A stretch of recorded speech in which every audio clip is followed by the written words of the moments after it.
स्वरसम्राज्ञी लता मंगेशकर, पंडित हृदयनाथ मंगेशकर, असं या लाईनीत डॉक्टर राधा मंगेशकर, म्हणजे फिलॉसॉफी सारखा विषय घेऊन तुम्ही PhD केलाय. एक तर हा विषय निवडणं, हा सिलेक्ट करणं, हे बुद्धिमत्ता असल्याशिवाय कोणी हातच घालणार नाही अशा सब्जेक्ट. जवळजवळ 3 ते 4 वर्ष. 3 ते 4 वर्ष. बिलीव्ह मी एकच लय ठाय लय मध्ये सगळ्या बंदिशी आणि सगळं गात होते. म्हणजे स्टेजवरती पण ती स्टाईल होती तशीच. रियाज करताना आपण की बसलं म्हणजे खाली की पहिलं म्हणजे हातातनं घड्याळ काढायचं. आपण पिढीला का दोष देतो? It's the parents this thing. कारण पिढीला प्रत्येक गोष्ट ही इंट्रोड्यूस करायची असते. काय संघर्ष संपलेला नाहीये माझा, मी अजूनही करते. लोकांना हेच वाटतं की ही तुला काय संघर्ष. मी टॅगोर भक्त आहे.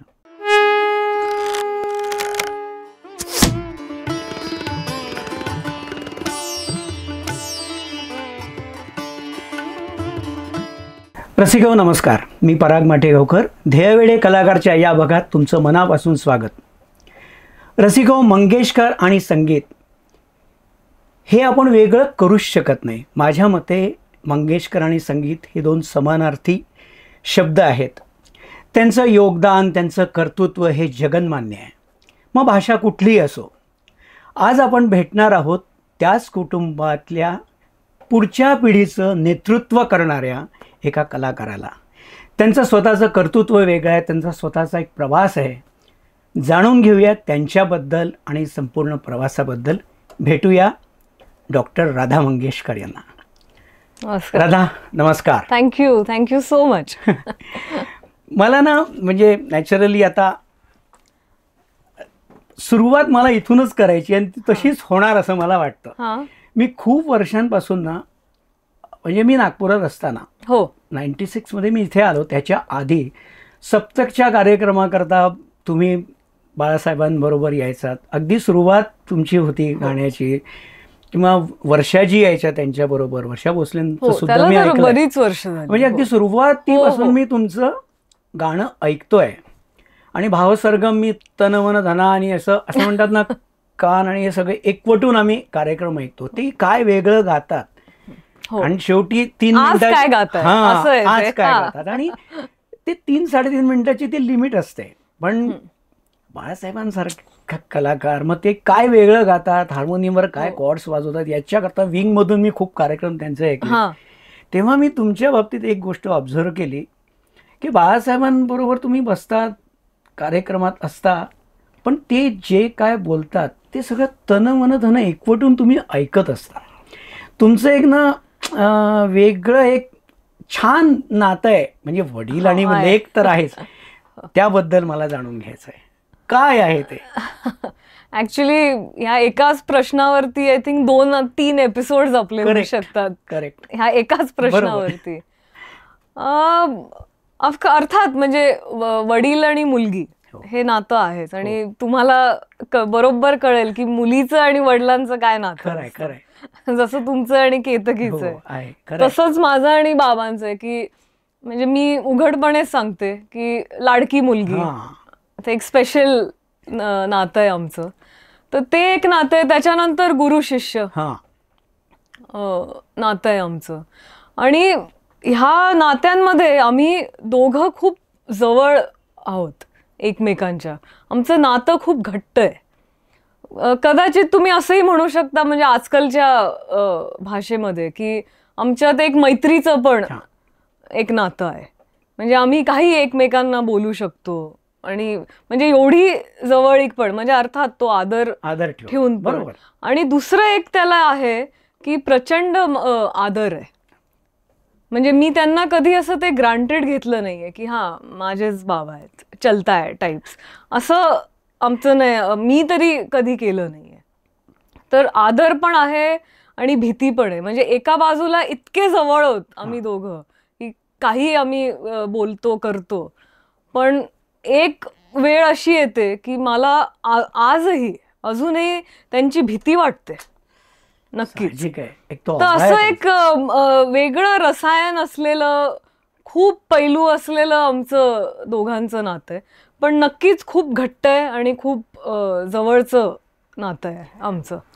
असे तुमचे गमतीचे वाद नाही, संवाद होतात की नाही? म्हणजे खूप, कारण तुम्ही पण बघितलं असेल पंडितजींचा सेन्स ऑफ ह्युमर फार फनी कमाल आहे, आहे, कमाल. फार फनी आहे. म्हणजे स्टेजवरती पण ते जे बोलत असतात किंवा इवन ऑफ द स्टेज, म्हणजे जेव्हा आपण सगळे भेटतो म्हणजे त्यांच्या लोकांबरोबर ते जे बोलत असतात, तर तुम्ही बघा ते खूप हसवतात.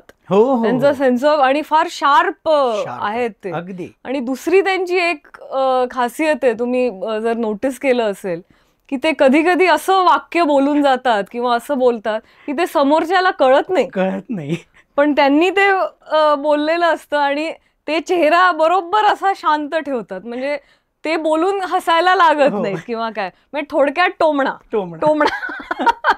मारणं जे आहे ते तुम्ही पण त्यांचं बघितलं असेल. बरोबर आहे तुम्ही म्हणता. म्हणजे मला माहितीये की त्यांची इमेज अशीच आहे लोकांसमोर की सधीर गंभीर माणूस, पण नाही, तुम्हाला पण ते माहितीये की ऍक्च्युली ते फार साधे सिंपल हसणारे आणि स्वतः फार छान विनोद बुद्धी त्यांच्यात असल्यामुळे फार मजेशीर माणूस पण आहे ऍक्च्युली. एकदम म्हणजे स्टेजवर छान एन्जॉय करतात सगळे लोक. पण भीती पण तेवढीच वाटते त्यांची. नक्कीच नाही, एवढं भीती केलेलं आहे. पण ती पण त्यांची एक पर्सनॅलिटी आहे परागजी. ऍक्च्युली किती सिंपल साधा माणूस आहे, फ्रेंडली आहे, एकदम आपलंसं करणारा आहे. पण का भीती वाटते त्यांची माहित नाही. म्हणजे माझ्यात पण आहे ते, मी बऱ्याच लोकांमध्ये बघितलंय आणि मी ते त्यांच्याशी रिलेट पण करते, अशा लोकांची, की हो बाबा भीती वाटते त्यांची. मला ना म्हणजे आता एक विचारायचं की जसं तुमचं वाचन खूप आहे. खूप, मला ते माहिती आहे. मराठी, हिंदी, इंग्लिश छान कमांड आहे, 3 लँग्वेजेस. म्हणजे जे आधीच मी तुलना मुळीच नाही, पण या पिढीमध्ये तुम्ही आहे हे नक्कीच आहे. तर आणि बाळासाहेबांचं नॉलेज प्रचंड प्रचंड. मग तसे संवाद होतात की नाही घरात? हो, कारण मला वाचनाची आवड त्यांनीच निर्माण केली. म्हणजे मी नेहमी म्हणते ना की आपण पिढीला का दोष देतो, it's the parents this thing. कारण पिढीला प्रत्येक गोष्ट ही इंट्रोड्यूस करायची असते. मग ते काय करतील ते त्यांचं नशीब किंवा त्यांचं हे, पण इंट्रोड्यूस करणं हे पेरेंट्सचं काम असतं. तर तसं बाबांनी हे पुस्तक वाच किंवा वाचत जा ह्याचं महत्व, करेक्ट, आणि ऍक्च्युअल एक पुस्तक माझ्या हातात ठेवणं की हे वाचलंच पाहिजे. आणि आता तुझी वाचनाची जर्नी म्हणजे वाचनाचा प्रवास आता सुरू, मग तू पुढे तुझं काय करशील माहित नाही. हे सुरुवात बाबांनीच करून दिली. अर्थात मग मी ती फारच हेवर नेली, पण अर्थात जसं मी बोलले की त्यांनीच ती आवड निर्माण केली माझ्यात. आणि लहानपणापासून मी पण त्यांना बघते ना, बरोबर, की कितीही थकलेले असो, काहीही असो, पण पुस्तकाची एक 4-5 पानं वाचल्याशिवाय ते झोपणार नाही. रोज रात्री वाचलं पाहिजेच. वा. तर आणि हे त्यांच्या खोलीत त्यांची प्रचंड लायब्ररी, ती पुस्तकं बघितलेली आहेत, त्यांना स्वतःला वाचताना बघितलंय आणि बघितलंय ना की वाचन चांगलं असलं ते दिसतं लगेच. आणि काय असतं ते, कारण तुमची पर्सनॅलिटी, तुमचं व्यक्तिमत्व काय होतं. खरंच आहे, छोट्या छोट्या गोष्टींमधून ते जे रेफरन्स देतात, म्हणजे ज्ञानेश्वरीतले रेफरन्स पटकन येतात, असे ओघाने. काही काही कविता त्यांना मुखोद्गत आहेत. युजली असं असतं, ते गायक आहेत, उत्तम संगीतकार तर आहेतच, पण कमालीचे गायक आहेत. युजली गायल्याशिवाय शब्द पुढचे आठवत नाही असं होतं. खरंय, अगदी खरं बोललात. पण त्यांचं तसं नाहीये, ते असे सुरू होतात ते कमांड आहे, म्हणूनच सगळं दिसतं वाचन. म्हणूनच मी म्हटलं की ते एक असं एक बुद्धिमान आणि तुमचं वाचन, तुमची आवड, मग म्हणून एक मुलगी आणि बाबा असे घरात नाही आहेत ना. मी चांगली पुस्तकं, म्हणजे आता माझं म्हणजे वय वाढल्यानंतर, थोडी माझ्यात पण मॅच्युरिटी आल्यानंतर, किंवा मी पण एक बऱ्यापैकी चांगलं वाचन केल्यानंतर, म्हणजे त्यांनी जे काही मला सांगितलं त्याच्याही बाहेर जाऊन मी माझं जेव्हा स्वतंत्र वाचन सुरू केलं तर मी पण त्यांना काही पुस्तकं दिलीत ना किंवा रेकमेंड केली की नाही तुम्ही हे वाचा, तुम्ही हे करा. मग जेव्हा माझं तत्वज्ञानाचं फिलॉसॉफीचं जेव्हा शिक्षण सुरू झालं तर मी तर म्हणजे माझी कॉलेजची पुस्तकं टेक्स्ट बुक्स पण त्यांना दिलेली आहेत की म्हणजे वेस्टर्न फिलॉसॉफी जी आहे ती पण तुम्ही वाचा. आणि त्यांनी पण ते तितक्याच इंटरेस्टनी वाचलं. जसं मला माझा मध्ये एक फेज मला आला होता की मला रशियन लिटरेचर मला आवडायला लागलं. आणि म्हणजे अर्थात ट्रान्सलेटेड टू इंग्लिश, ती भाषा कुठे येणार. तर चेकॉफ, टॉल्स्टॉय हे जे सगळे रशियन जे मोठे लेखक आहेत तर ती पुस्तकं मी त्यांना दिली की तुम्ही म्हणजे इंडियन आपलं साहित्य आहेच किंवा पंडितजींना स्वतःला शेक्सपियर खूप आवडतो, ते वाचलंय. आज ऐसेड आता तुम्ही रशियन लिटरेचर बघा. तर असं आमच्या दोघांमध्ये आहे देवाणघेवाण. याही वयात आणि ते डिस्कस करतात माझ्या बरोबर. एखादं काही त्यांनी चांगलं वाचलं किंवा काय तर ते मला विचारतात काय वाटतं तुला किंवा तुला काय वाटलं. वा, हे यश, कीर्ती, पैसा हे सगळं जे आहे ना आधीच्या पिढीने सगळं जेव्हा करून ठेवलेलं असतं तेव्हा सर्वसामान्य लोकांना काय वाटतं नेक्स्ट जनरेशनच्या बाबतीत दुर्दैवाने ते असाच विचार करतात की आता काय यांना काय कशी कमी आहे असा विचार करतात. खरं तर ते चूक आहे. ज्याचा त्याचा प्रत्येकाचा संघर्ष असतोच घरात, तो करावाच लागतो, तो टाळू नाही शकत. माणूस कितीही व्यक्ती मोठी असली तरी सुद्धा.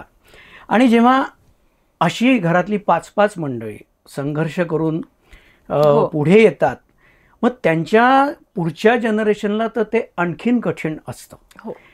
या बाबतीत तुम्हाला काय वाटतं? म्हणजे मला खरंच वाटतं लोकांनी हा अप्रोच बदलायला हवा. हो, मलाही असं वाटतं की हा खरंच अप्रोच बदलला पाहिजे. आणि जसं तुम्ही बोललात की प्रत्येकाचा संघर्ष असतो. तर पण तो संघर्ष लोकांना कळतच नाही. म्हणजे मी माझ्याच बाबतीतलं तुम्हाला सांगते की मी जेव्हा सांगते की मी खूप संघर्ष केला आणि मी अजूनही करते, तो काय संघर्ष संपलेला नाहीये माझा, मी अजूनही करते. लोकांना हेच वाटतं की ही तुला काय संघर्ष का. तुम्हाला सांगते दुसरी एक मानसिकता आहे आपण एक व्याख्या केली आहे संघर्षाची की मी कधी भुकी राहिली नाही, मी गावातनं खिशात 5 रुपये घेऊन मुंबई शहरात आलेली नाही, बरोबर. मी ट्रेन बस मधनं धक्के खात प्रवास करून कामं मागितली नाहीये, मी हे सगळं केलं नाहीये म्हणून मी काही स्ट्रगलच केलेलं नाहीये. पण स्ट्रगलची व्याख्या आजकाल हीच आहे. हो, बरोबर आहे, अगदीच.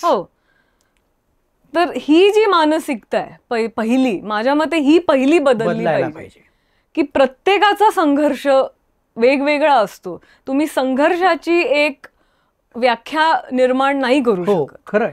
आणि मग दुसरा तुमचा म्हणजे आपण याच्या मुद्द्याकडे येऊ की हा जो प्रश्न आहे की जे एस्टॅब्लिश्ड घराणं असतं किंवा हे असतं त्यांची दुसरी पिढी, बरोबर, तर त्यांचा संघर्ष हा फार मोठा असतो आणि प्रत्येकाचा तो असतो. मग ती म्युझिक असं नाही, माझं किंवा नाही, मी असं नाही म्हणत म्युझिक नाही, कुठलाही फॉर्म ऑफ आर्ट असतो किंवा मी तर म्हणेन एक बिझनेसमॅन फॅमिलीचा पण असतो, बरोबर.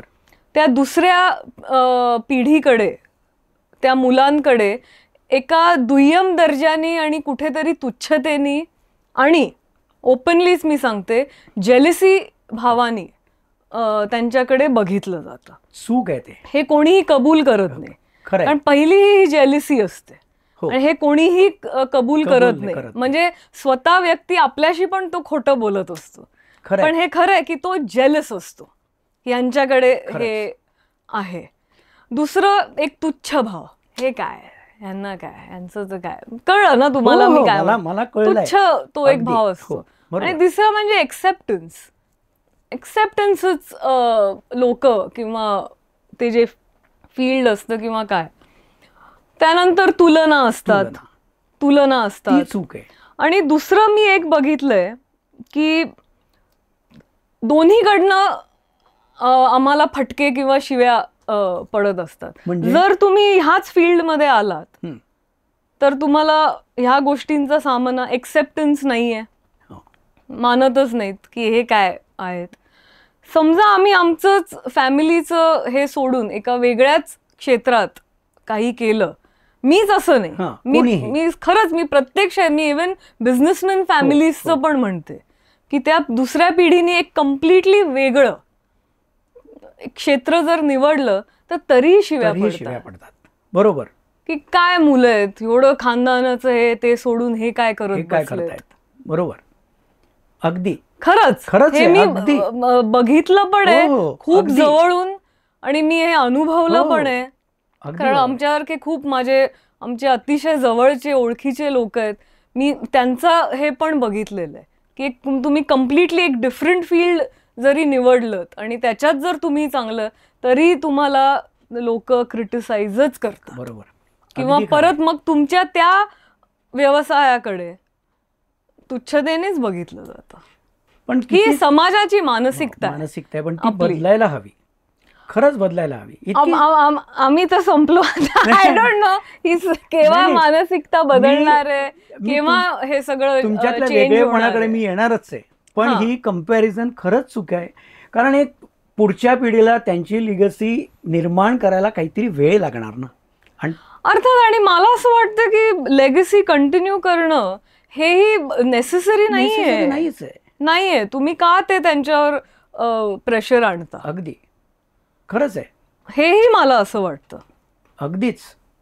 आणि जर एक्झॅक्टली आणि जर तुम्ही त्याच फील्डमध्ये आलात तर जरुरी नाहीये की तुम्ही हृदयनाथ मंगेशकरच व्हायला पाहिजे, होणार किंवा जरुरी नाहीये की तुम्ही एक लता मंगेशकरच व्हायला पाहिजे. खरंय. तुम्ही एक तुमच्या परीने एक छोटंसं, जशी मी हे म्हणजे उघडपणेच बोलते की आपण आजकालची उदाहरणं घेऊया. मी काय श्रेया घोषाल नाहीये, मी काय इव्हन बेला शेंडे पण नाही, म्हणजे मी नावच घेऊन म्हणजे उदाहरण म्हणजे स्पष्टच लोकांना कळेल. पण मी एक छोटी सिंगर आहे जे छोटे मोठे कार्यक्रम करत फिरत असते, गात असते. छोटंसं माझं काहीतरी आहे, मे बी एवढं रेकग्नेशन किंवा हे नाहीये. जर आहे माझं तर ह्याच्यात काय वाईट आहे? वाईट काही ह्याच्यात काय वाईट आहे? नाही अजिबात. कारण ह्याच्या ही पण टीका असते ना, ही काय म्हणजे असं खूप बोलतात, पण खूप बोलण्यासारखं आहे याच्यावरती. हो, पण प्रत्येकाच्या आवाजाची एक धाटणी असते, त्याची स्पेशालिटी असते. येस. जरुरी नाही ना की लताबाईंसारखी रेंज, आशाबाईंसारखं हे असं कंपॅरिझन का करायला. बरोबर. म्हणजे ती पण 5 भावंड सारखी नाही आहेत. तेच तर आहे. अगदी बरोबर. मग ती भावंड 5 एकसारखी नाहीये. चला, त्या 2 बहिणी पण एकसारख्या नाही आहेत, अजिबात नाही आहेत. आणि त्या स्वतः म्हणतात ना, स्वतः रिस्पेक्टने एकमेकांबद्दल बोलतात. हे सगळं जगाला माहिती आहे. त्यामुळे पण तुमचं वेगळेपण जे आहे की ती बुद्धिमत्ता, मंगेशकरांची बुद्धिमत्ता आहेच ती. म्हणजे मी कबूल करते. आणि इंटरव्ह्यूज मधून बाळासाहेबांनी, आशाबाईंनी, दिदींनी सगळं आम्ही शाळेत गेलो नाही. काय अडलं? काही अडलं नाही. त्यांच्या विषयात ते थोडक्यात ना डॉन आहेत. हो, आहेत की नाही. पण तुम्ही आता पुढची पिढी, मी जे म्हटलं की पुढच्या पिढीचं नेतृत्व करणारे, तुम्ही एक वेगळाच विषय म्हणजे फिलॉसॉफी सारखा विषय घेऊन तुम्ही PhD केलाय. एक तर हा विषय निवडणं, हा सिलेक्ट करणं, हे बुद्धिमत्ता असल्याशिवाय कोणी हातच घालणार नाही अशा सब्जेक्टमध्ये. बरोबर आहे की नाही. तुम्हाला म्हणजे असं कसं वाटलं की हा विषय निवडावा, फिलॉसॉफी? नाही, मी ठरवून तर काहीच केलं नाही. म्हणजे मी शाळा शिकत गेले आपली, तेव्हा शाळेत तर हा विषय नसतो. बरोबर. कॉलेजमध्येच हा विषय म्हणून इंट्रोड्यूस झाला. पण काय झालं की त्याच्या आधीच मी परत तेच म्हणेन की म्हणजे ही बाबांचीच कृपा आहे, ईश्वराची नाही, बाबांचीच, पंडितजींचीच कृपा आहे की लहानपणापासून त्यांना ऐकलेलं आहे बोलताना. जसं तुम्ही बोलला, त्यांचे कार्यक्रम ते जसं एक एक गाण्याचा अर्थ, मग ते भावगीत असो किंवा त्यांचे अभंग किंवा मीराबाईची भजनं असो किंवा ज्ञानेश्वरांचा अभंग असो, ते कसं समजवायचे. मग अर्थात त्यांचे मित्र. मी परागजी फार लकी आहे ह्या बाबतीत. इकडे मी ईश्वराचे आभार माने की बाबांमुळे मला फार चांगली संगत मिळाली. सी, ते लोक माझे मित्र होऊ नाही शकत, ते गुरुस्थानीच राहतील. एज डिफरन्स बघा.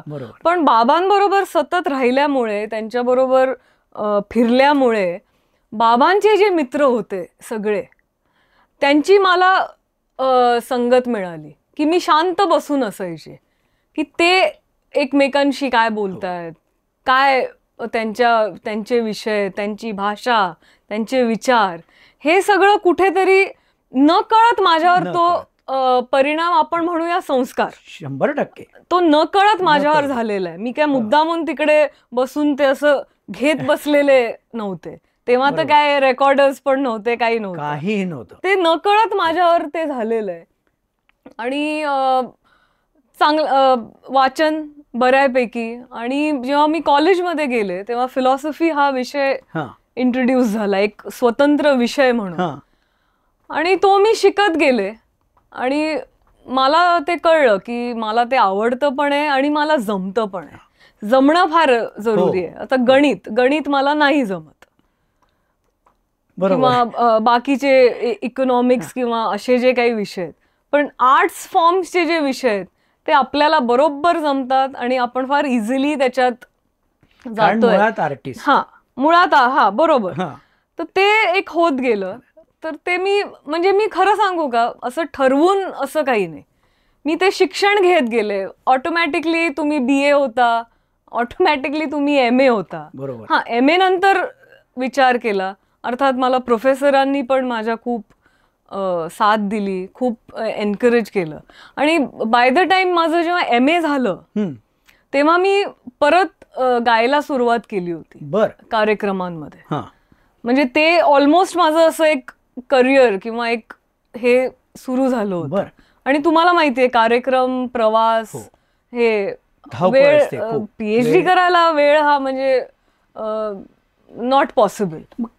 किती वेळ लागला ते सगळं? पण मला प्रोफेसरांनी खूप एनकरेज केलं की नाही, तू करू शकतेस, मॅनेज इट, आरामात करायचंय. ते काय असं अकॅडमिक 1 वर्षात तुम्ही केलंच पाहिजे असं नाहीये. Take your time.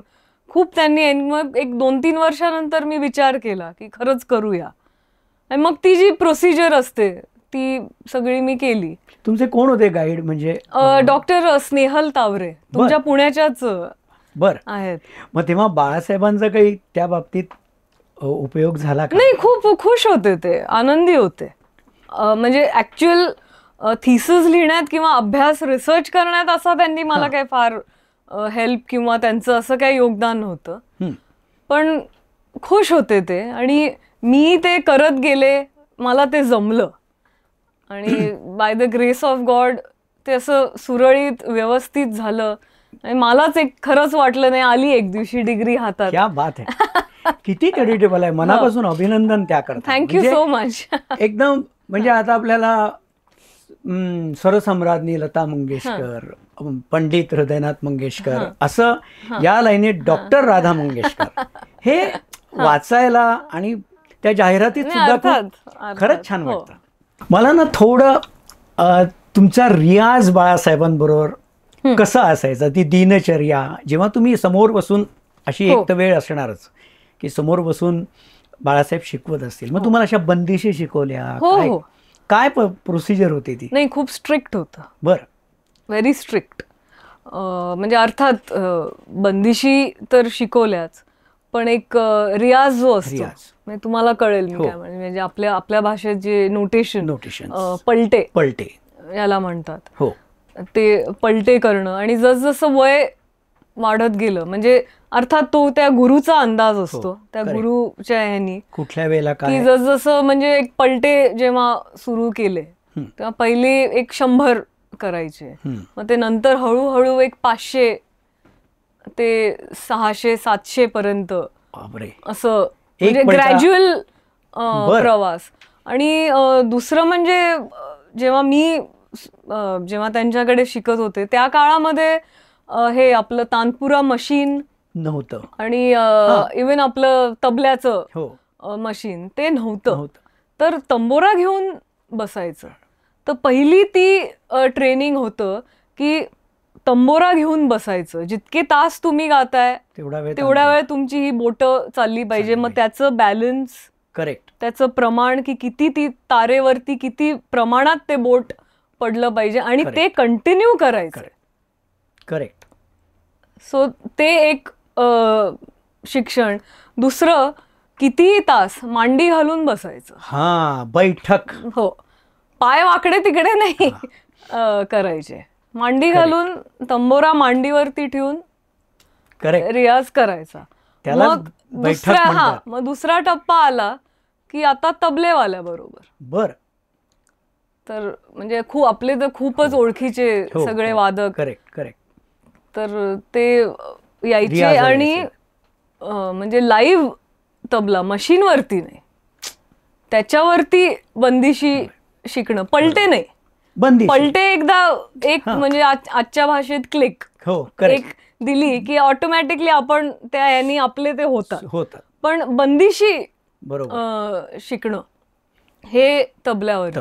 आणि तुम्हाला आश्चर्य वाटेल परागजी, म्हणजे तुम्हाला नाही वाटणार पण आजकालच्या लोकांना ऐकताना मे बी वाटू शकतं की पहिला जो त्यांनी मला तबल्यावरती जेव्हा त्यांनी सुरू केलं तर पहिली त्यांनी मला ठाय लय शिकवली. अतिशय ठाय लय, जी आता माझ्या मते संपलेली. वेळच नाही लोकांना, म्हणजे गायकही गाऊ नाही शकत. करेक्ट.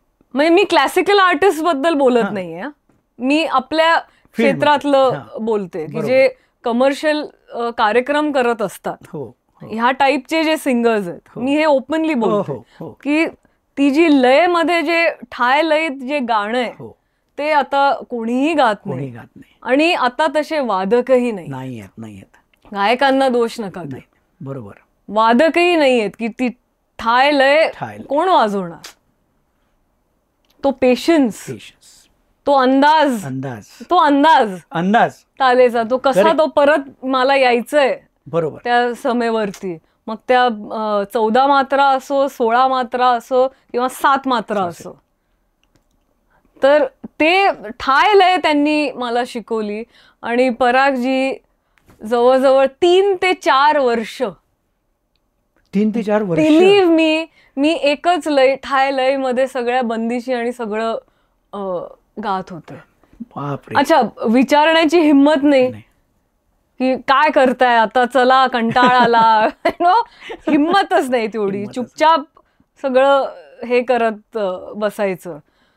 तर तेव्हा त्यांनी मला सांगितलं होतं की तुला हे जेव्हा जमेल, ही लय तुझ्या डोक्यात, म्हणजे तू झोपलेली जरी असशील तरी तुझ्या डोक्यात ही लय ठाय लय घोळत राहायला पाहिजे. आणि ही जेव्हा तू मास्टरी करशील तेव्हा तू उद्या घोड्यावरती पण बसून त्या लयीमध्ये पण तू गाऊ शकशील. ते मला तुला शिकवायचीच गरज नाही. ही मास्टरी कर, ठाय लय मास्टरी कर. मग ठाय लय आणि मध्य लय,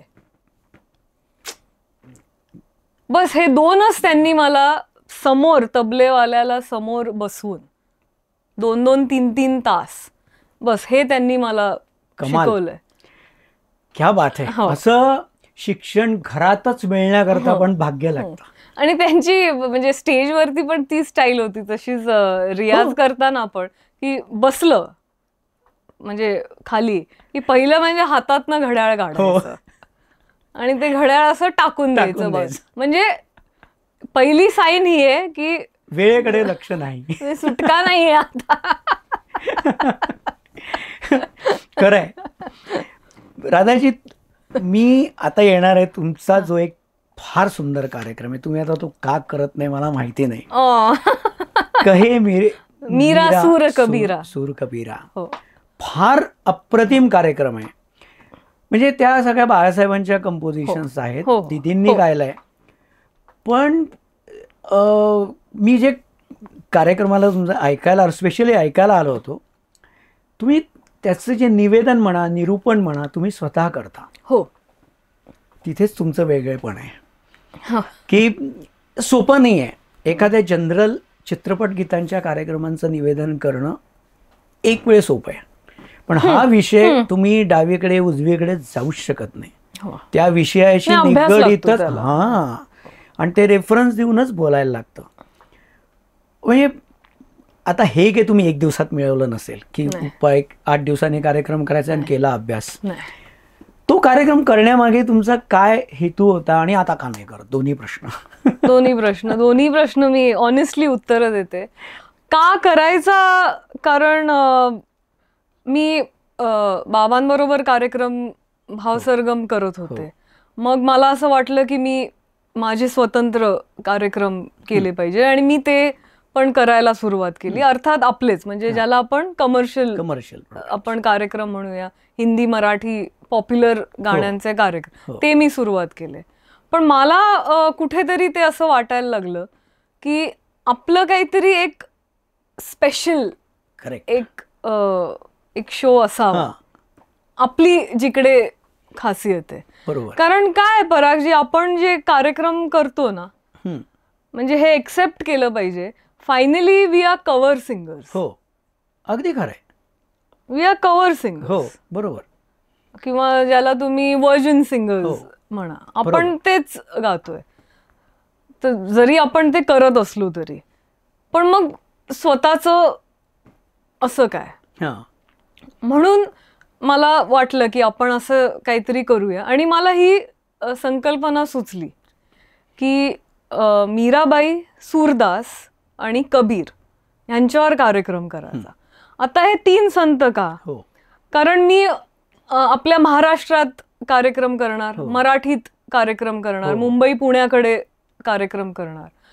तर मला असं वाटलं की महाराष्ट्राला हे उत्तर भारत तातले जे संत आहेत, मग ते संत, त्यांचं चरित्र, त्यांचं व्यक्तिमत्व, त्यांची भाषा, मग ऑटोमॅटिकली त्याच्यातनं येणारी उत्तर भारतातली, नॉर्थ मधली संस्कृती, आणि अर्थात सगळ्यात वरती त्यांची फिलॉसॉफी, त्यांचं तत्वज्ञान, हे आपल्याला कळलं पाहिजे. करेक्ट. आपण किती दिवस ज्ञानेश्वर, तुकाराम, रामदास आणि आपण हेच करत बसणार आहोत. बरोबर. तर का नाही हे? तर म्हणून हे 3 संत मी निवडले. आणि अर्थात एक कार्यक्रम करण्यासाठी गाणी तयारच होती. बरोबर. बाबांची आणि दीदींची अमर, अजरामर, अद्वितीय अशी, म्हणजे शब्दच नाही आहेत माझ्याकडे, अशी ती गाणी आहेत.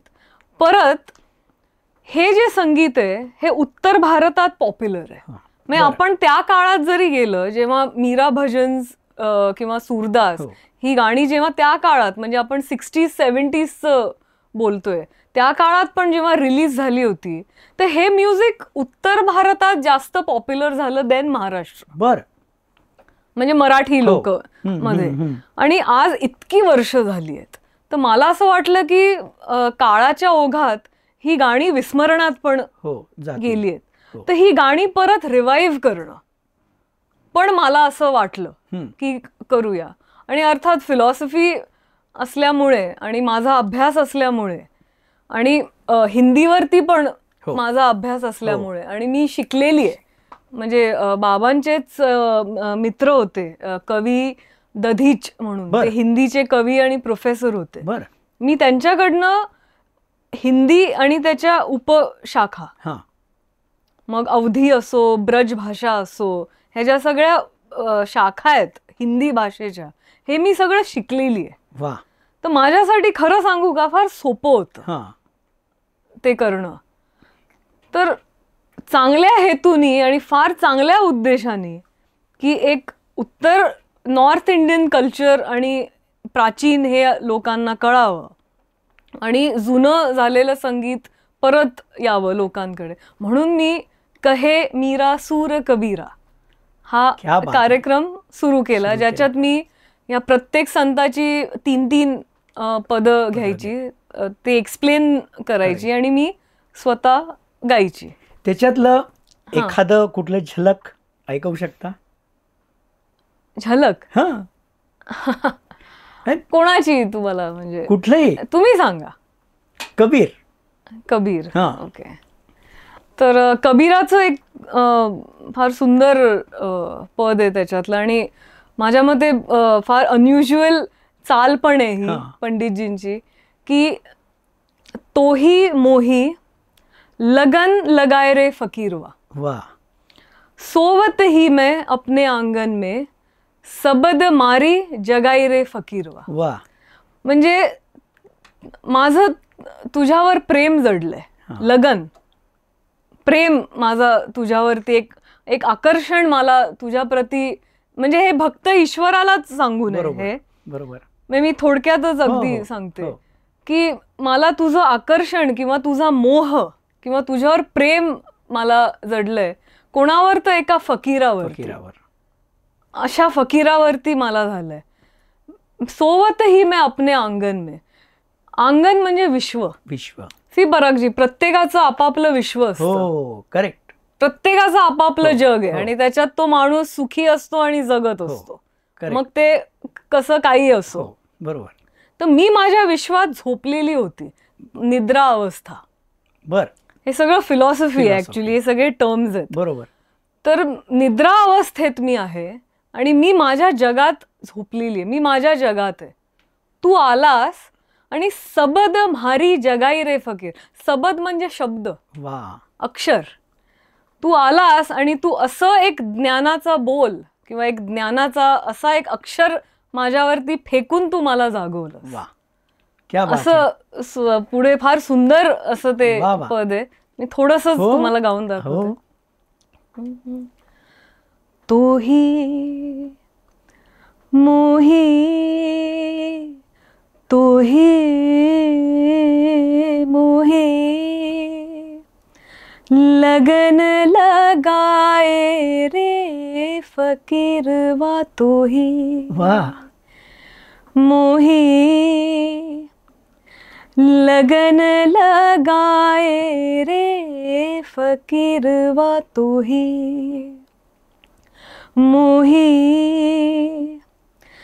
लगन लगाए रे फकीरवा. सोवत ही मैं, सोवत ही मैं, सोवत ही मैं अपने आंगन में. सबद मारी जगाई रे फकीरवा. तोही मोही तोही मोही लगन लगाए रे फकीरवा. तोही मोही साई. वा, क्या बात आहे. फार सुंदर. आता तुम्ही बघा, हा दर्जा म्हणजे माझा नाही, मी म्हणते ह्या संतांचा, म्हणजे ही स्तर बघा आणि या संगीताचा पण दर्जा बघा. कमाल आहे ते. आता मी दुसऱ्या प्रश्नाकडे येते. मला खरं सांगा, तुम्ही आजकालचं जग बघा, हा कार्यक्रम कसा चालणार?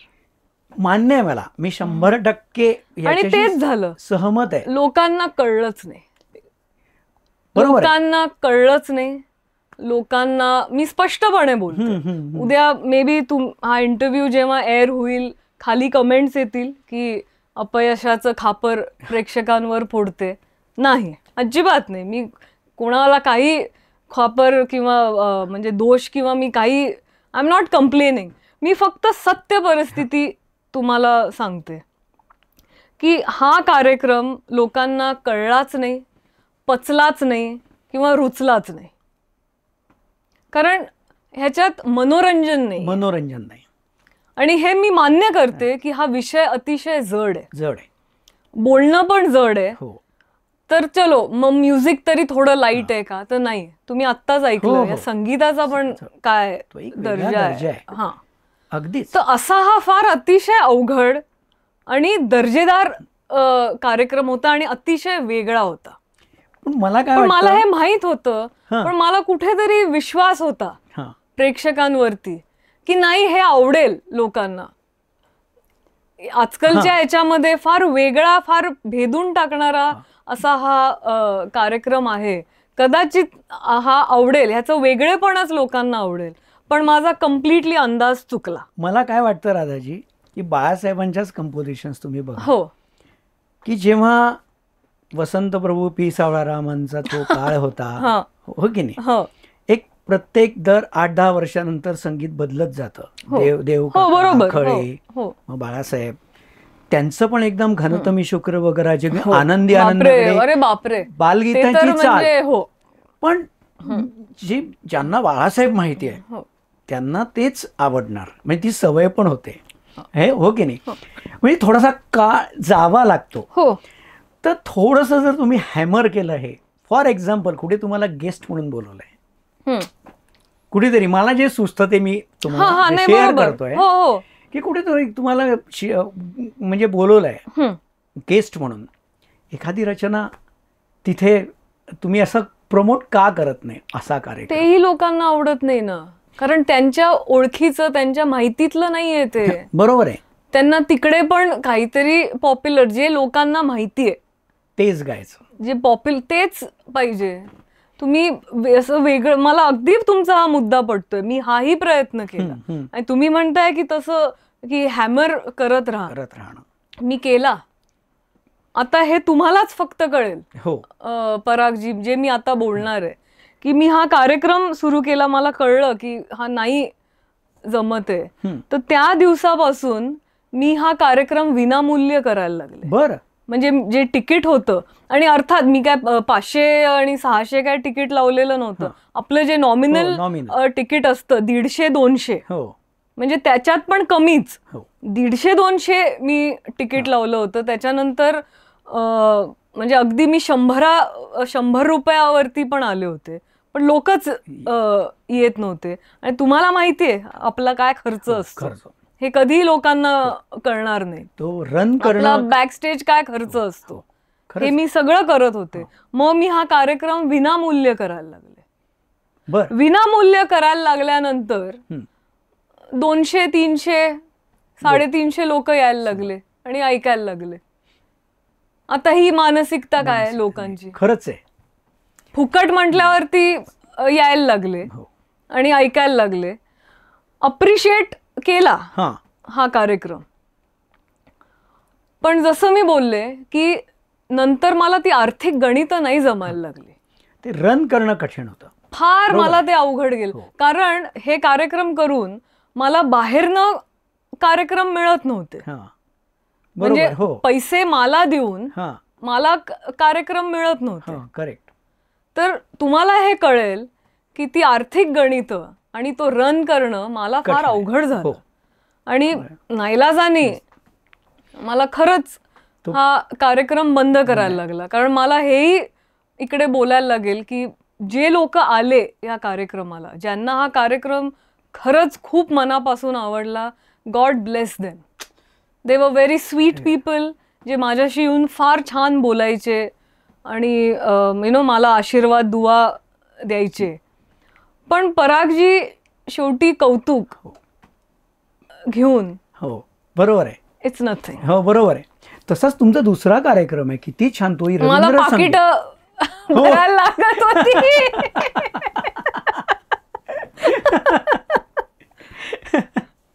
सो मी काय उपयोग नव्हता त्याचा. I am really sorry to say this. बरोबर. मी आता जो उल्लेख बंद केला मी तो कार्यक्रम. हो, मी आता दुसऱ्या कार्यक्रमाचा सारखा उल्लेख करतोय, तो म्हणजे रवींद्र संगीत. तो तर आणखीन हटके होता. हो, पण मी तो जो कार्यक्रम जेव्हा केला ना, तेव्हा मी म्हणजे मीरासूर कसा मी खूप आशेनी, आणि मला ती आशा होती, जसं तुम्ही बोलला की तो मारला पाहिजे. मी बरेच वर्ष तो नुकसान घेऊन तो मी करत राहिले प्रयत्न, कारण मला कुठेतरी उमेद होती. माझे अंदाज चुकलेत, मी हे मान्य करते. सी, आपलं फेलियर पण इतकं ओपनली बोलणं सोपं नसतं, पण मी बोलते, इट्स ओके. रवींद्र संगीत जेव्हा मी सुरू केला तेव्हा मला माहित होतं की रवींद्र संगीत, टॅगोर, बंगाली भाषा गाणी आता अशक्य. तर तो कार्यक्रम मी खरं सांगू का मैत्रीच्या नात्यात केला. बर. म्हणजे माझे जे ओळखीचे लोक होते किंवा ज्या लोकांना इंटरेस्ट होता, मी फक्त म्हणजे आपण महफिल ज्याला म्हणू प्रायव्हेट, मी असाच तो कार्यक्रम केला. 1-2च मजा म्हणून मी आपलं यशवंतराव आणि बालगंधर्व इकडे परत विनामूल्य 1-2 मी असेच लावले. सो टोटल ह्या रवींद्र संगीत ह्या कार्यक्रमाचे प्रयोगच मी हार्डली 10-12 केले. पण तोही कार्यक्रम सोपा नाही, बंगाली भाषा त्यात ते माझं टॅगोरांवरचं प्रेम, पण लगन माझी जी आहे टॅगोर वरती, म्हणूनच तुमचं वेगळं. पण जे मी म्हणतोय की असं कोणी हात घालेल का ज्याच्यात सक्सेस नाही, ज्याच्यात पैसा नाही, कमर्शियली क्लिक होणार नाही आधीच माहिती आहे, पण तरी तुम्ही हात घातला तिथे. आणि माझं लव्ह, माझी पॅशन. कारण मी टॅगोर भक्त आहे, गुरुदेव रवींद्रनाथ टागोर भक्त मी आहे. त्यांचं सगळं म्हणजे त्यांचं साहित्य. मग मी जेव्हा म्हणजे उच्च माध्यम शिक्षण घ्यायला लागले तेव्हा मलाच टॅगोर फिलॉसॉफर होते हे मलाच नव्याने कळलं. बर. मग त्यांची फिलॉसॉफी, कारण खरंच टॅगोर आपल्याला लेखक म्हणूनच माहितीये, लेखक कवी. आणि ते सगळं साहित्य मी प्रेमाने, गीतांजली डेफिनेटली. आता बंगाली दीदी आणि आशाताई, तुम्ही माहित असेल तुम्हाला, हे उत्तम बंगाली बोलतात. हो माहिती. आणि त्यांचं म्हणजे इव्हन बाबांचं पण बंगाली संगीत केवढं आहे. म्हणजे माझ्या घरात ऍक्च्युली बंगाली संगीत पण आहे. आणि ह्या लोकांनी इतकं बंगाली संगीत पण करून ठेवलंय, गाऊन ठेवलेलं आहे. आणि बाबा पण त्यावेळी तो HMVचा नियम होता की तुम्ही जे गाणं मराठीत म्हणजे HMV मुंबईत जे कराल ते तुम्हाला तेच गाणं तुम्हाला डमडम म्हणजे कलकत्ता मध्ये तुम्हाला करायला लागणार. तर ही जी सगळी गाणी आहेत हीच गाणी तीच चाल बंगालीमध्ये पण आहेत. तर बंगाली भाषा, बंगाली कल्चर आणि सगळे त्यावेळचे थोर महान लोक, सलील चौधरी, हेमंत कुमार, हे सगळे मित्र. तर एक बंगाली कल्चर, भाषा, संगीत आमच्या घरात होतं. मग तुम्हाला बंगाली भाषा येते? तर त्याच्यातनं मी रवींद्र संगीत मी ऐकायला लागले आणि मला ते आवडलं खूप. आणि मग मला कळलं की हे समजण्यासाठी भाषा आली पाहिजे. तर मी काय अशी ती शिकले नाही, मी स्वतःहूनच ती भाषा शिकले. मी काय केलं, एक दिवशी सरळ गेले आणि एक डिक्शनरी विकत घेतली. म्हणजे इंग्लिश टू बेंगॉली, म्हणजे बेंगॉली टू इंग्लिश अशी एक एवढी मोठी डिक्शनरी विकत घेतली. तर ह्याला पेशन्स पाहिजे खूप. जे जे मी ऐकत गेले, जे जे मी वाचत गेले ते तिकडे थांबून स्टॉप करून लगेच डिक्शनरी उघडून, ओ या शब्दाचा हा अर्थ आहे. क्या बात आहे.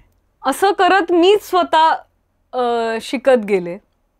अर्थात थोडं कानावरती पडतच होतं, काही शब्द ऑटोमॅटिकली तुम्हाला सिमिलर आणि मग माहितीचे होतात. बंगाली भाषा कळते, अर्थ तरी नक्कीच कळतो. आणि मग मला ती ऑटोमॅटिकली मला ती जमली. म्हणजे हे माझे निवेदन तुम्हीच करता त्या कार्यक्रमाचं, रवींद्र संगीत. हो, म्हणजे परत तोच फॉर्मॅट होता मीरा सूरचाच, की टागोरांची गाणी, ती काय भाषा आहे किंवा काय त्यांचं काव्य आहे किंवा काय त्यांनी म्हटलंय आणि अर्थात त्यांचं तत्वज्ञान, ते जे गाणं असायचं ते मी समजवायची आणि गायची. आता ना मला तुमच्या पर्सनल गोष्टींवर आवड निवडी, ज्या तुमच्या अदर दॅन म्युझिक, तुम्हाला फिरायला खूप आवडतं आणि ते एकटीला फिरायला खूप आवडतं. आता नुकतेच तुम्ही बोला ग्रीसला वगैरे जाऊन आला. तुम्ही फोन केला तेव्हा मी ग्रीस मध्ये होते. बर. म्हणजे मग असं कुठे कुठे फिरलात? खूप फिरले. नाही, आणि त्यातही असं हिस्टॉरिकल प्लेसेस तुमच्या स्वभावानुसार खूप त्याचा सखोल अभ्यास करायचा, हे सगळं आहे. म्हणजे असं म्हणजे माझं सिरियस ट्रॅव्हलिंग आहे. म्हणजे एज्युकेशनल माझं ट्रॅव्हलिंग आहे. वा. म्हणजे उगीच बॅग घेतली आणि कुठेही मी गेले अशी नाही, असं नाही. तर मला मुळात इतिहास, हिस्ट्रीचा खूप, मला खूप आवड आहे. क्या बात आहे. मला प्रचंड ते आवडतं, फार फॅसिनेटिंग आहे ते माझ्यासाठी. मग अर्थात त्याच्यातनंच मग संस्कृती म्हणजे सिव्हिलायझेशन करेक्ट ज्या 5,000 वर्षांपासून ज्या सुरू झालेल्या आहेत ते आपलं हो म्हणजे सिंधू संस्कृती तिथपर्यंत मला सगळ्या सिव्हिलायझेशन्स मध्ये इंटरेस्ट आहे. हिस्ट्रीत मला इंटरेस्ट आहे. आर्टिस्ट असल्यामुळे मी जरी चित्र काढत नसले किंवा काय पण मला कळतं. सो मला आर्टमध्ये फार इंटरेस्ट आहे. त्यामुळे ज्या मॉन्युमेंट्स आहेत स्थापत्यकला ज्या आहेत आजच्या भाषेत रुइन्स ज्याला आपण म्हणू रुइन्स खंडर अशा ज्या आपण जागा आहेत असं सगळंच ज्या खंडर आहेत ज्या किंवा ज्या काही सुस्थितीत आहेत सगळं मी ह्याच विषयाला घेऊन ट्रॅव्हल करते. वा वा. माझं ट्रॅव्हलिंग हे असं नसतं की खरंच सुट्टी मनवायला मी गेले की नुसतं शॉपिंग करते किंवा समुद्र किनाऱ्यावर पडलीये आराम करते असं माझं नाहीये. नाही ते तुमचं नेचरच नाही. हा तर म्हणजे आवडतं मला हे पण सगळं करायला पण एकच दिवस जास्त त्याच्या पलीकडे नाही मी करू शकत. तर असं माझं सिरियस ट्रॅव्हलिंग आहे. मी कुठल्याही देशात शहरात गेले की तिकडे काय घडलं काय आहे ह्या शहरात आणि मला लोकल संस्कृती जी आत्ताची जी आहे मला ते पण आवडतं. मग सगळ्यात महत्वाचं म्हणजे जेवण. वा. की काय हा लोकांचं जेवण आहे किंवा शॉपिंग मधनं पण आपल्याला बरंचसं काही मिळतं किंवा कळतं.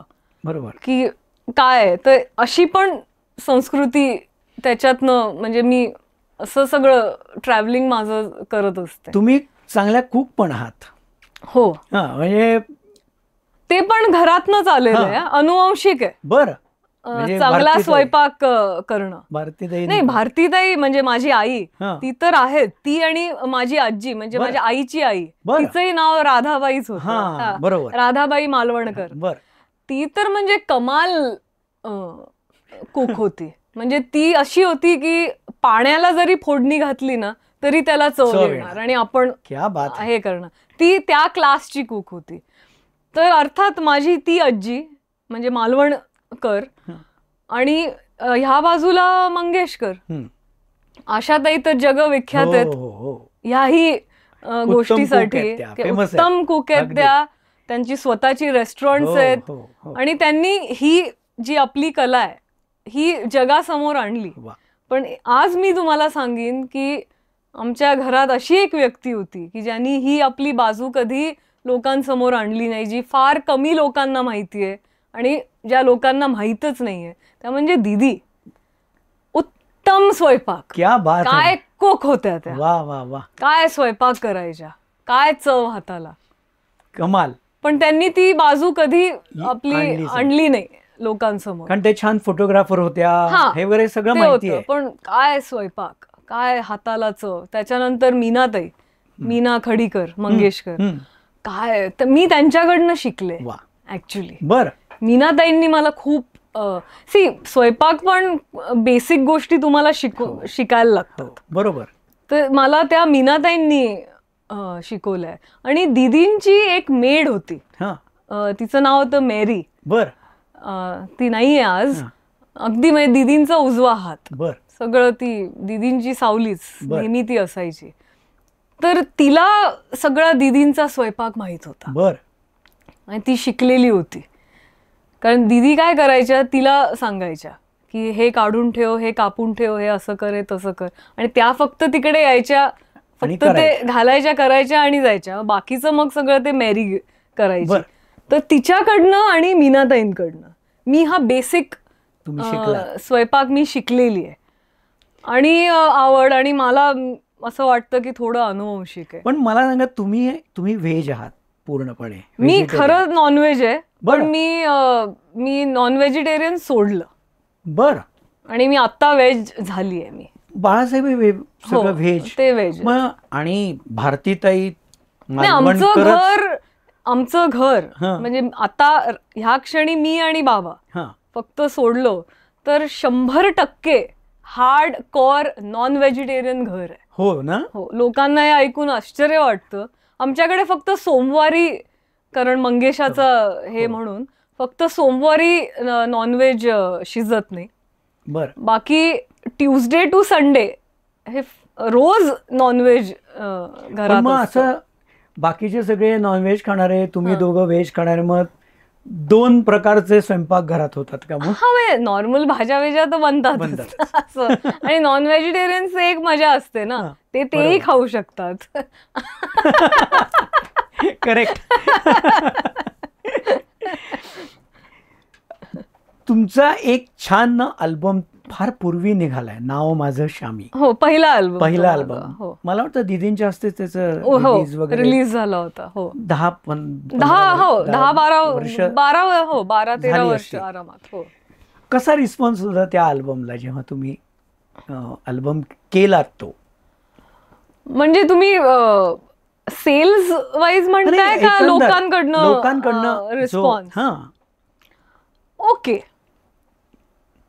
ठीक. मला फार असं काही हे नाही, हा, पण बऱ्यापैकी रिस्पॉन्स होता तो. पण त्याच्यातली 1-2 गाणी जी आज पण आकाशवाणीवरती चालतात, तर आता सडनली लोक येतात काही कार्यक्रमांमध्ये, आपल्याला येऊन भेटतात ना लोक, की ते सांगतात की आम्ही तुमचा सुटलेला आंबाडा, आम्हाला तुमचं ते गाणं खूप आवडतं.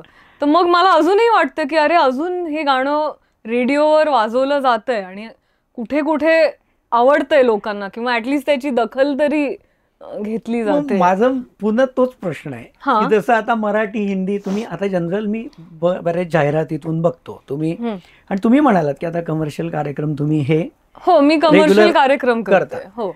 पण मग असं एखादं स्वतःचं गाणं ट्रॅकवर जाऊन गायचं, एक गाणं, परत तोच प्रॉब्लेम आहे परागजी. हो, लोकांना माहित नाहीये, ते लोक नाही अप्रिशिएट करत. मला 100% मी सहमत आहे. पण जेव्हा आता 4 गाणी त्यांच्या आवडीची जर तुम्ही गात असाल तर एक गाणं आपलं. हो, मला हे मान्य. असं खरंच आजकाल अशी स्थिती पण आली आहे, परिस्थिती पण आली आहे, आणि आय थिंक त्या आर्टिस्टनी असं केलं पण पाहिजे. पण मला असं वाटतं की तुम्हाला ते स्टारडम असलं पाहिजे तुमच्या पाठी, तरच तो आर्टिस्ट हे करू शकतो. हो, माझ्यासारखे जे कलाकार आहेत, अजून त्यांना हे फ्रीडम किंवा अजून ही पोझिशन, मी म्हणेन, ही आलेली नाहीये. नाही आलेली. म्हणजे मला पटतं तुमचं म्हणणं, पण एकदमही असं नाही ना की ओळखत नाही. एक डॉक्टर राधा मंगेशकर एक नाव आहे, हो की नाही? म्हणजे असं एकदम कोणी नवीन गायक आता गायला लागलाय असं, अशी स्थिती नाहीये. म्हणजे भावसरगम मधून तुम्ही सगळे लोकांनी, आय गेस तुमचंही बरोबर आहे आणि मला ते पटतं आणि मी तसं केलं. पण आय थिंक माझंही उत्तर तेवढंच बरोबर आहे. प्रामाणिक आहात असं मला वाटतं. हो, आणि आय थिंक मला असं वाटतं आजकालच्या जगात जगण्यासाठी आणि राहण्यासाठी हा माझ्यातला दोष आहे. कारण मी आता माहिती दुसरं मी असं का म्हणतोय, आता तुमची माहिती, आता इंटरव्ह्यू घ्यायचा तर माहिती घेताना मी तुमचं पेज वगैरे हे सगळं काय काय बघत होतो. त्याच्यात म्हणजे सोशल मीडिया, फेसबुक,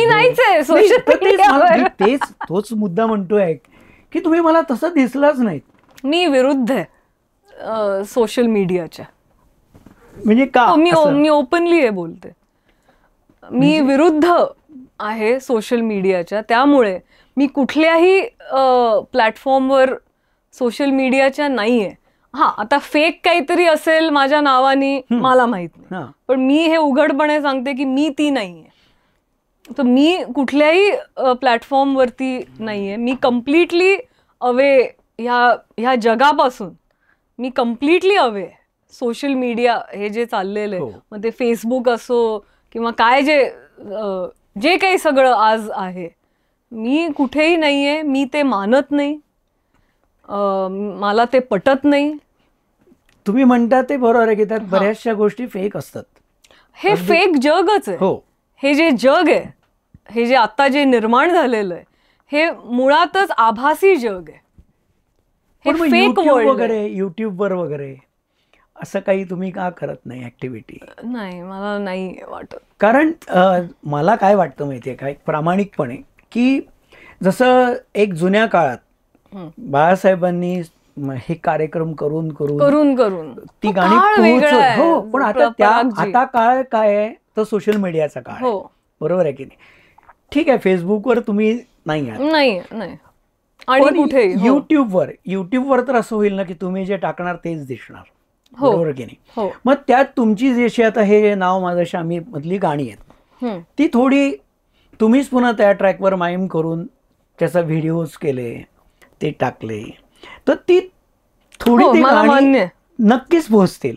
मला हो की मान्य नाही? आहे. किंवा किंवा आता- आणि पण मी काही नवीन करू शकते. हो. हां, कारण मी तुमचं एक गाणं मला ते दिसलं, ते म्हणजे मी त्यावर आता येतच होतो त्या मुद्द्यावर की मोगरा फुलला रिअरेंज मी केलं होतं. हो. हां, मी केलं होतं. त्यात मला वाटतं मी ते सगळे डिटेल्स बघितले, ते पंचम मध्ये केलेलं, हो हो विवेकजींनी, हो. विवेक परांजपेंनी फार arrangement सुंदर केलं आणि केलंय त्यांनी. फार सुंदर गाणी, हो. फक्त गिटार. हो. म्हणजे असं इमॅजिन करता येत नाही म्हणजे की विदाउट अनप्लग्ड पण आहे आणि थोडा त्याला एक मॉडर्न टच Correct. दिलेला आहे मग आणि मूळ गाण्याला कुठेही मी बिघडवलेलं नाही. धक्का नाही हो. लागलेला कुठेच. मग असं करायला काय हरकत आहे? अशा पण दृष्टीने त्याला मी का नाही? रिस्पॉन्सच मिळाला नाही. मिळेल तो मिळेल. कारण कारण हा मान्य मिळेल तो मिळेल. तुम्हाला सांगू का, आता हे मी जे करतोय ना, मला याच्यात किती लाईक्स येत आहेत, माझे किती सबस्क्रायबर वाढले, हा माझा उद्देश नाही. हो मला आर्टिस्ट लोकांशी संवाद साधायला आवडतं आणि बरोबर. नाही, बरोबर. मी 50 समजू माझा शकते. उद्देश मग अगदी तसंच बरोबर. तुम्ही जर केलत ना, तर मी खरं सांगू का परागजी, मी कालबाह्य झाले. खरं सांगते मी ह्या काळातली नाहीये.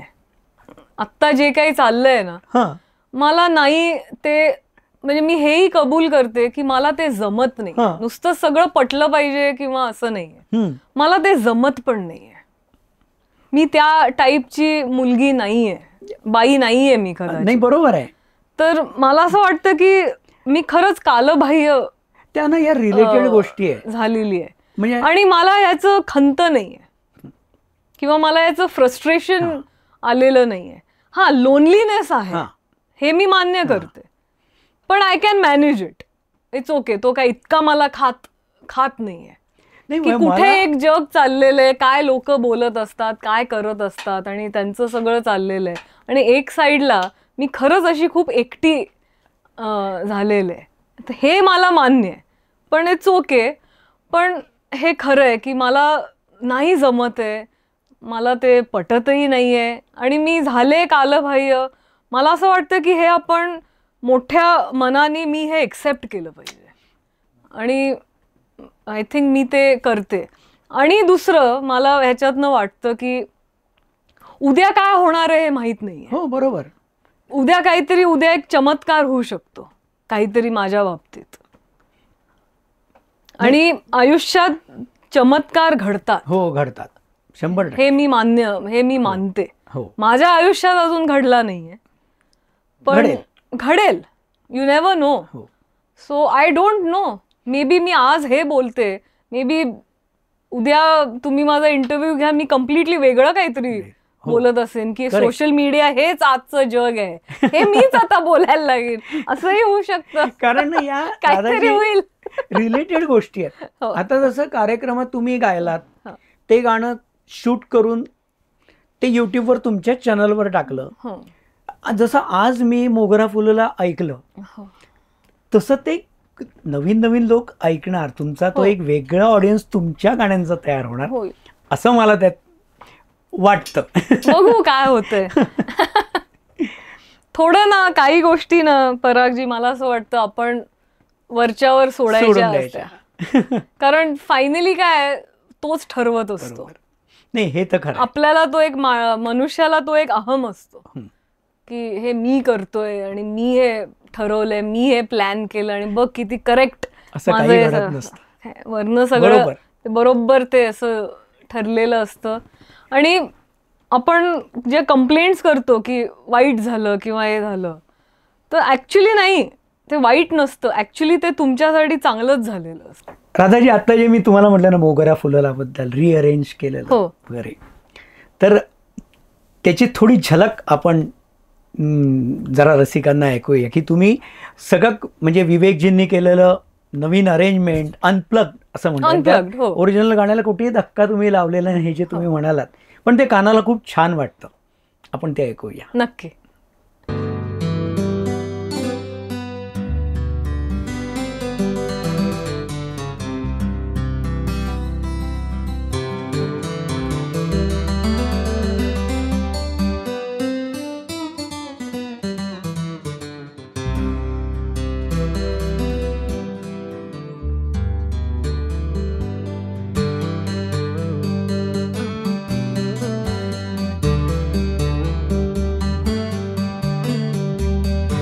मोगरा फुलला, मोगरा फुलला, मोगरा फुलला, मोगरा फुलला, फुले वेचिता बहरू कडियासी आला, मोगरा फुलला, मोगरा फुलला, मोगरा फुलला, मोगरा फुलला.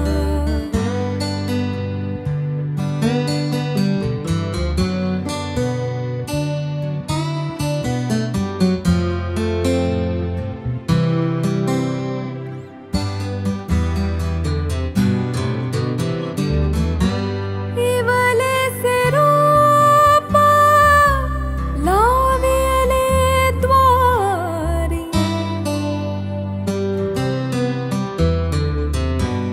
इवले से रोपा लाविले द्वारी, तयाचा वेलू गेला गगनाविरी.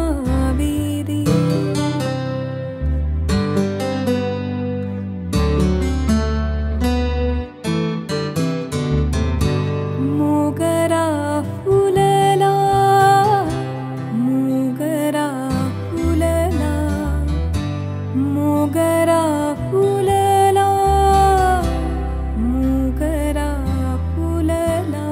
वाह, क्या बात आहे. फार Thank- सुंदर. thank तुम्ही you. असंच काही काही नवीन करत राहा, असं मला पुन्हा प्रामाणिकपणे वाटतं. एक आता शेवटचा मुद्दा, तो म्हणजे तुम्ही 2 पुस्तकं लिहिलेली आहेत. हो. हां, म्हणजे एक तर एक एकटीचा सफरनामा आणि हेच पुन्हा एक कहे मीरा हो. सूर कबीरा. हो. पुस्तकांच्या रूपाने ते आणावं असं म्हणजे तुम्हाला नाही, मीरा सूर कबीरा काय झालं की पहिलं जे माझं पुस्तक होतं एकटीचा सफरनामा, त्याला फारच चांगला रिस्पॉन्स मिळाला, फारच छान प्रसिद्ध मिळाला. आणि अजूनही ते पुस्तक विकलं जातंय, म्हणजे विक्री त्याची चालूच आहे. मग प्रत्यक्ष असो किंवा तुमचं ऑनलाईन असो, तर ते पुस्तक अजूनही खूप चांगलं चाललंय. कारण त्यालाही आता 3-4 वर्ष झाली आहेत. मी लॉकडाऊनच्या काळात ते लिहिलेलं. सो तर हा रिस्पॉन्स म्हणजे सकारात्मक रिस्पॉन्स बघून मला एक दिवशी परत तेच वाटलं. कारण जसं आपण मगाशी बोललो की मीरा सूर कबीरा हा जो माझा कार्यक्रम होता, हा नाही चालला आणि मी खूप प्रयत्न केले. मला ते दुःख आहे त्याचं, वाईट वाटतं मला त्याचं. तर मला असं वाटलं की कार्यक्रम तो चालला नाही आणि आज तो बंद झालेला आहे, कोणाला काही माहित नाही, तर कुठेतरी हा कार्यक्रम आपण पुस्तक स्वरूपात आणूया की ऍटलिस्ट ते ऑन रेकॉर्ड आपण जे म्हणू, कुठेतरी काहीतरी तरी राहील. कारण मी जे कार्यक्रम केले ते मी काही रेकॉर्ड केले नाहीत. जसं आपण मगाशी बोललो की मी यूट्यूब किंवा सोशल मीडिया प्लॅटफॉर्म्सवर तो कार्यक्रम तुम्हाला कुठेही मिळणार नाही बघायला किंवा काय. तर उद्या असं नाही हवं की सगळंच संपलंय, मी उद्या नाहीये, सगळंच संपलंय, काहीतरी आपल्या पाठी सोडून जावं त्या कार्यक्रमाचं. मला वाटलं की मे बी ऐकायला नाही, पण मे बी कदाचित वाचायला लोकांना, कारण तो एक आहे वर्ग, छोटा वर्ग तो आहे, वर्ग छोटा आहे पण आहे. तर मे बी त्या लोकांना कदाचित वाचायला आवडेल, जे कार्यक्रम ज्या लोकांनी बघितला नाहीये किंवा काय. तर म्हणून तो आपण शब्दबद्ध करूया, पुस्तक स्वरूपात आणूया. तर मी जे बोलायचे त्या कार्यक्रमात तेच मी पुस्तकात पुस्तकबद्ध केलंय. वा वा तोच कार्यक्रम आता पुस्तक स्वरूपात, वा वा. अर्थात त्याच्यात आता म्युझिक नाही आहे फक्त, पण तसंच आहे की एक्सप्लेनेशन ऑफ द 3 सेंट्स आणि प्रत्येक त्यांच्या पदाचं एक्सप्लेनेशन, असं ते पुस्तक आहे. क्या बात आहे. वा राधाजी, खूप मजा आली तुमच्याशी बोलून. मला पण नाही, आणि खूप मजा आली. मी जे म्हटलं ना, पुढच्या पिढीचं प्रतिनिधित्व करणाऱ्या आणि वेगळं बघा ना, तुम्ही उत्तम गायिका आहातच, संत साहित्यावर अभ्यास आहे की जे तरुण पिढीमध्ये या एज ग्रुपमध्ये की ज्ञानेश्वर तुकाराम ते बाळासाहेबांमुळे आपल्याला माहिती आहेत प्रामाणिकपणे, म्हणजे ज्ञानेश्वर खरंच आहे. अगदी खरं. आपण पहिलं तोगे काऊ कोकोताय वगैरे जनरल मला वाटत नाही कोणी असं पुस्तक वाचून हे केलं असतं. तो म्हणजे या एज ग्रुपमध्ये मधल्या तुम्ही संत सूरदास, कबीर, मीराबाई यांचा अभ्यास, एवढा रवींद्र टागोर त्यांचा एक रवींद्र संगीताचा अभ्यास, हिंदी, इंग्लिश, मराठीवर भाषेवर प्रभुत्व, उत्तम तुमचं बोलणं आणि छान काहीतरी आर्टिस्टिक करत राहणं, हे खरंच तुमच्यातल्या या खूप छान क्वालिटीज आहेत. तुम्ही असंच छान काहीतरी नवीन खरंच करत राहा या काय म्हणतात त्याला आशेसह. या म्हणजे आपण इथे या गप्पांची सांगता करूया, पण तुम्ही जर 2 ओळी काहीतरी गाऊन शेवट केला तर ते छान वाटेल. मला मग रवींद्र संगीताचं असो, नाही तर आणखीन कुठले तुम्हाला जे आवडेल ते. रवींद्र संगीत चालेल, 2 ओळी काहीच हरकत नाही. चालेल, मला तर आवडेलच गाय. मी हे म्हणजे कार्यक्रमात पण हे गायचे गाणं. সেই ভালো আমারে না হয় না জানো, সেই ভালো দূরে গিয়ে নয় দুঃখ দেবে, কাছে কেন লাজে না জানো, সেই ভালো আমারে না হয় না জানো, সেই ভালো. वा वा, क्या बात आहे. সেই ভালো म्हणजे हे खूप चांगलं आहे. तर हा आमचा इंटरव्ह्यू खूप चांगला आहे. शेई भालो. Thank you so much. खरंच थँक्यू सो मच. नाही तुम्ही काय, मला केव्हाही बोलवा. मी तुम्हाला सांगितलं ना फोनवर, तुम्ही विचारताय, मी तुम्हाला नाही म्हणू शकत, मी येणार. So nice of you. खरंच थँक्यू सो मच. थँक्यू. नमस्कार, मी राधा मंगेशकर. स्वरश्री ह्या पराग माटेगावकरांच्या कार्यक्रमात मी येत आहे आणि आमच्या फार सुंदर गप्पा झालेल्या आहेत. तर त्या तुम्ही जरूर ऐका, पहा, आणि त्यासाठी त्यांचं चॅनल सबस्क्राईब करा, आणि बेल आयकॉन हिट करा, लाईक करा, शेअर करा. Thank you so much.